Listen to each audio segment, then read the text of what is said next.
Hello everybody, or welcome back to my channel. I'm Sarah Beth, and today we're going to be doing a wrap up for my February reads.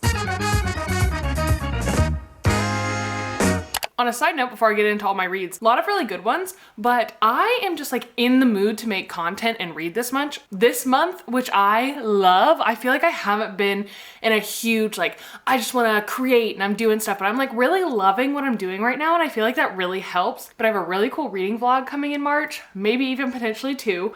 But I'm just really having a good time. And it's my birthday month, which I feel like is making everything even better. So it is time to give you guys this very overdue reading wrap up. I have been a bad reviewer. I'm sorry. So let me tip the stack down here. Also, I'm loving this lighting. If when I edit it, I realize the lighting looks terrible, I'm gonna be really sad, but I love this light. Also, I got these new lamps and I'm so happy because I've been trying to find lamps for our living room forever and I'm obsessed. The only things left for our living room are gonna be like custom bookshelves, and then I need a better side table, maybe two. And I'm changing the knobs on under the TV thing. My books have been suffering the way they're stacked, so these really need to get back up on the shelf. So I'm excited to finally do this. Okay, first up, my first read of the whole year was Ruthless Vows by Rebecca Ross. I am a huge Rebecca Ross fan. I read A River Enchanted and it's one of my favorite reads ever. I also really love Divine Rivals. If you somehow don't know what Divine Rivals is, it has like magical realism. There's warring gods. It's technically categorized as fantasy, but I feel like her fantasy is very like, the fantasy element is very minor and it's a lot more like historical, whimsical feeling writing. Her writing is so beautiful to me. I love her writing, and I met her at Y'all Fest this year and she was just so nice and also very like whimsical feeling. Like she just felt cool. I felt cool in her presence. But I gave this 5 stars. I loved this. This was a beautiful duology. I feel like she just hits it out of the park with her duologies.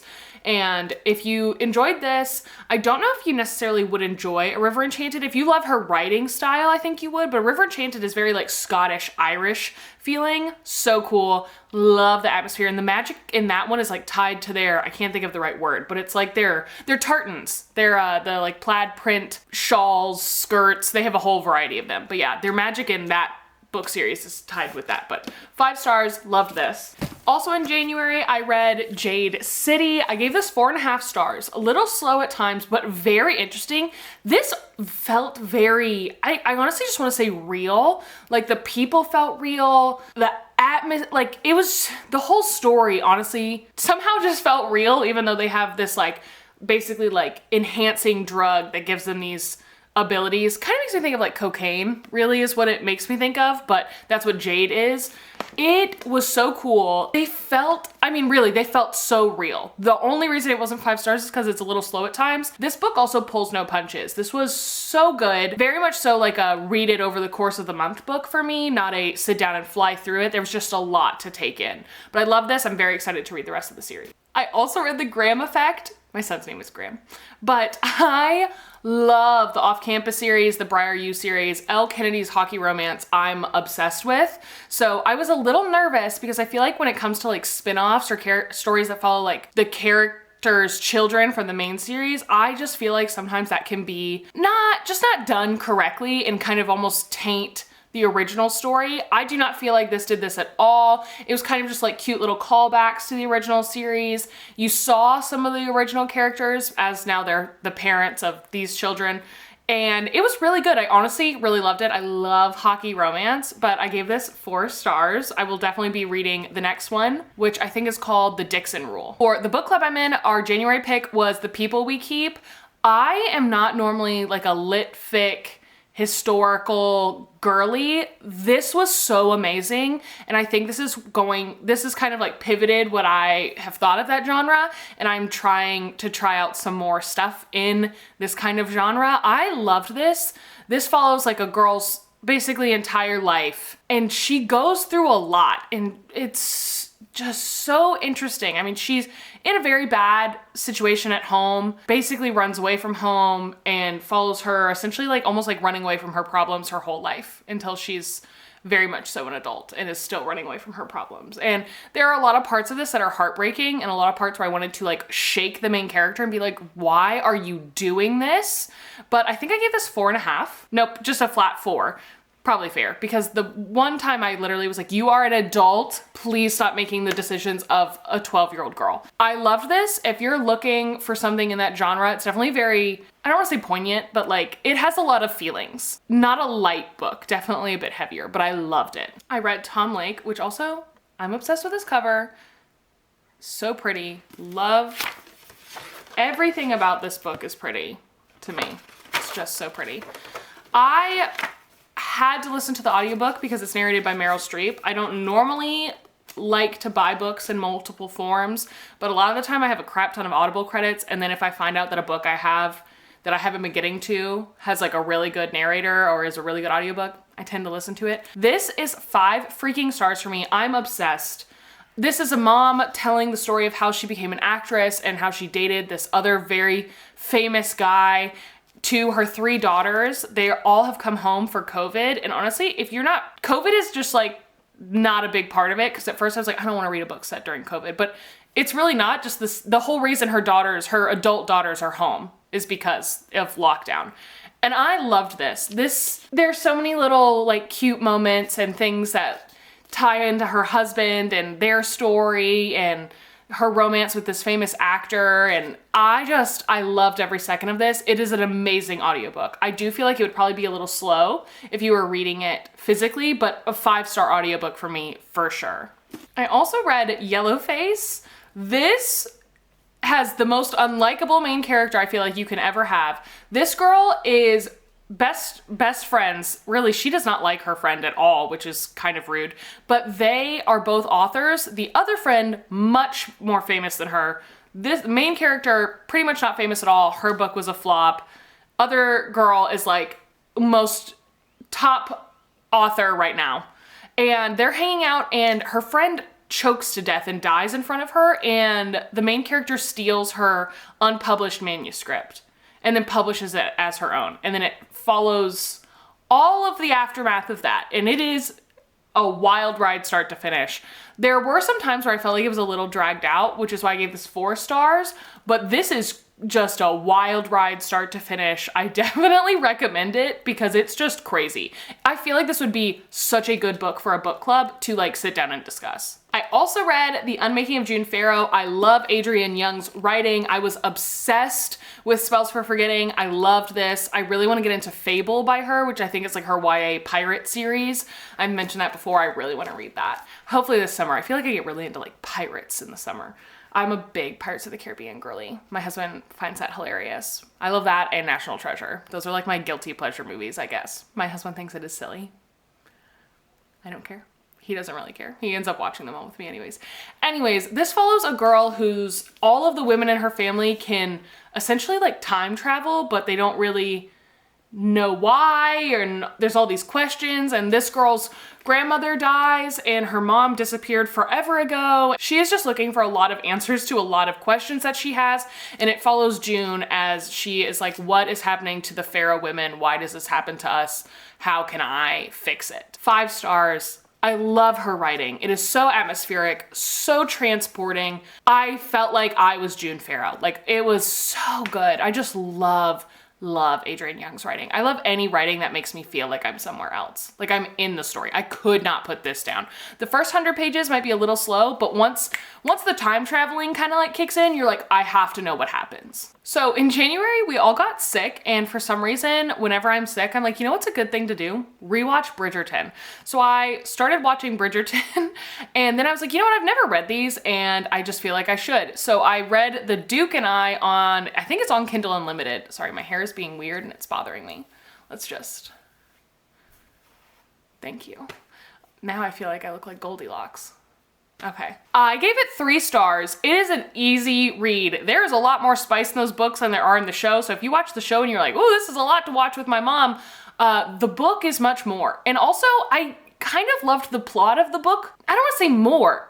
I feel like this was not one of those, I watched the show and the show ruined the book. The book and the show feel very different. Like, I feel like they took the characters and like a little bit of the plot, but overall the stories are very different and like what happens to them is different. But I really liked it. It was honestly really fun. 3 stars, maybe 3.5. I definitely think I'll keep reading them. They feel very springy to me. I just love Regency romance in the spring. So honestly, it was a good time. Okay, I had to swing my legs out. I was sitting on my feet and they were falling asleep. So I am kind of low. We'll see if I can like, maybe if I tip her down a little bit more. Hello, welcome to my new spot on the floor. I'll get back up in a little bit, but my feet were falling asleep and they were killing me. Like, look, here's my little floppy fish foot back here, half asleep. Okay. Next, I read Set on You. I gave this 3 stars. This is like a, I don't want to say gym romance, but this girl's a fitness influencer and he's a firefighter. I liked a lot of the side characters in this. I feel like this lighting got really weird all of a sudden. My hair looks very dark. Sorry. This was okay. I mean, am I mad that I read it? No. Could I have unhauled it and been fine? Yes. But I do really want to read the others, which is why I bought X's and O's, because I really want to read the one that follows that sister / friend and see if I like that one more, and then I'll decide if I want to read the third one. But it was okay. Meh. And then I also in January read None of This Is True by Lisa Jewell. I gave this 5 stars. I feel like in retrospect, it's probably more like 4. So I think I'm gonna change my answer to 4 on that. This was crazy start to finish. I don't know if it would be one that I feel like my 5-star thriller is A Flicker in the Dark. Like that was so good to me and crazy, and this was not that good. So I definitely feel like it's 4 stars. You should totally read it because it's like your whole time you're reading, you're like, what's happening? How is this happening? How did we get here?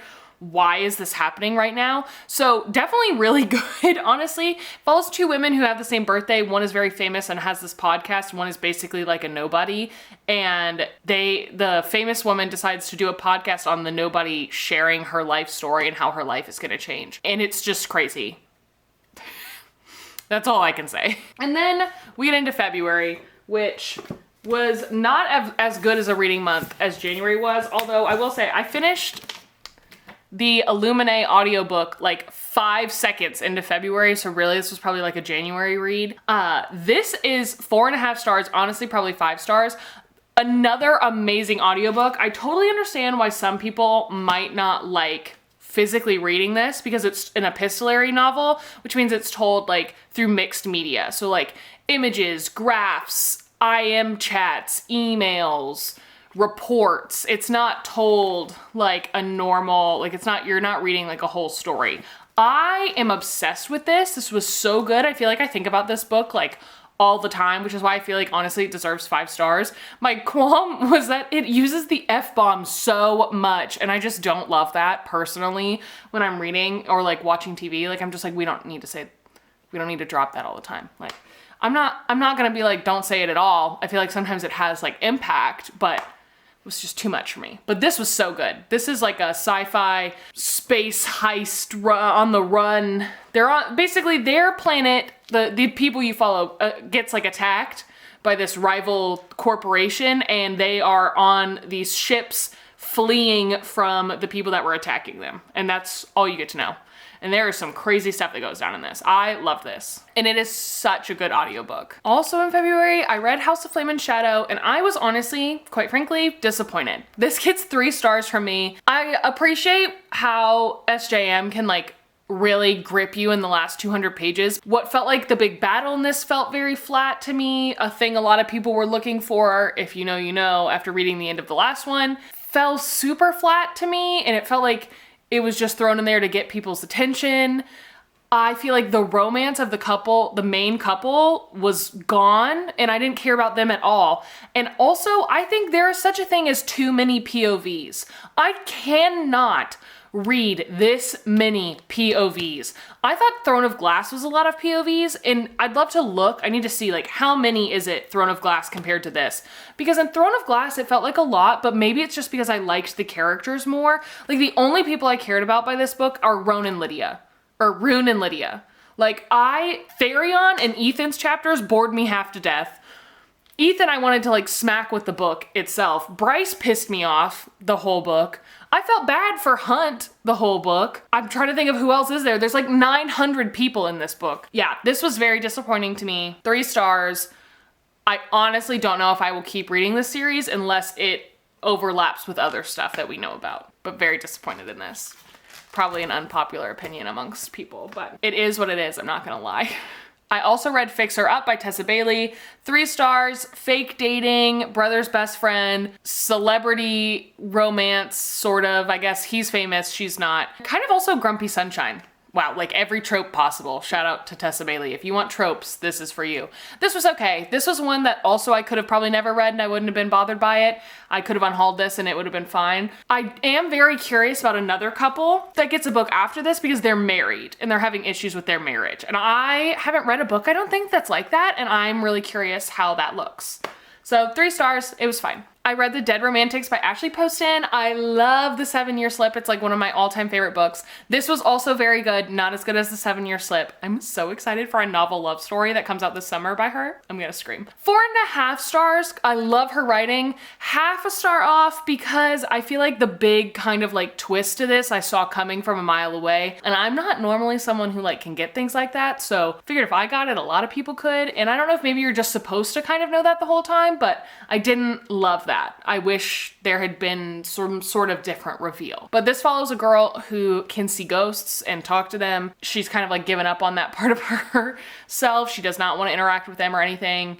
And she's a ghostwriter for this very famous author and basically has not finished her most recent book, and it's like really weighing on her, and then she has to go back home and deal with a lot of family stuff, and a lot of other stuff happens. I can't tell you. It was really good. I definitely recommend it. Maybe read this one before you read The 7-Year Slip because I feel like Ashley Poston's one of those authors where like her writing keeps getting better with each book she releases. So I did really enjoy this though. Oh, I just tried to crack my back and had 0 luck.